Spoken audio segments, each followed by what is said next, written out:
Goeiedag, ek groet jou in die kosbare naam van Jesus Christus.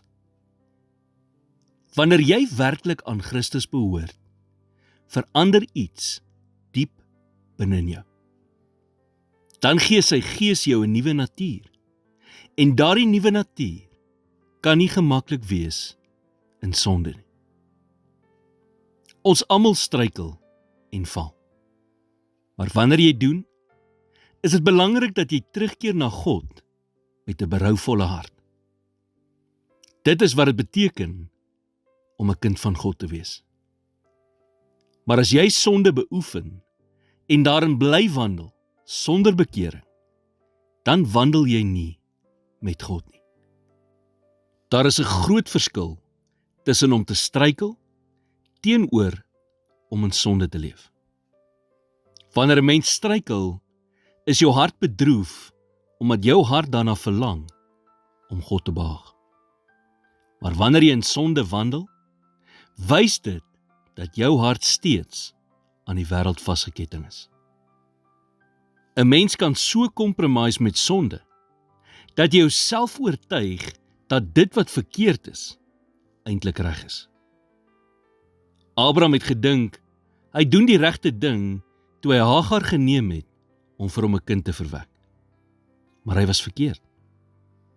Aaron het gedink, hy kon 'n goue kalf maak en dit aanbidding noem. Maar hy was verkeerd. En mense doen vandag nog steeds dieselfde. Hulle draai sonde mooi toe in godsdienstige woorde en noem dit dan aanvaarbaar.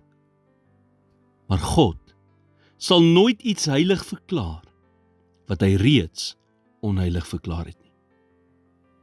1 Johannes 3 vers 2 tot 3 sê, Geliefdes, nou is ons kinders van God, en dit is nog nie geopenbaar wat ons sal wees nie, maar ons weet dat ons, as hy verskyn, aan hom gelyk sal wees, omdat ons hom sal sien soos hy is. En elkeen wat hierdie hoop op hom het, reinig homself soos hy rein is. God roep sy kinders om rein te lewe, omdat hy rein is. En as jy sy naam aanroep, laat jou lewe dan sy heiligheid weerspieël. Moenie toelaat dat gevoelens jou mislei nie, want gevoelens kan lieg en bedrieg. Maar God se woord staan vir ewig. Here, deursoek my hart vandag. Wys my enige iets wat U nie behaag in my lewe nie. Ek wil nie verskonings maak vir sonde, of dit wat nie aanvaarbaar is, aanvaarbaar noem nie.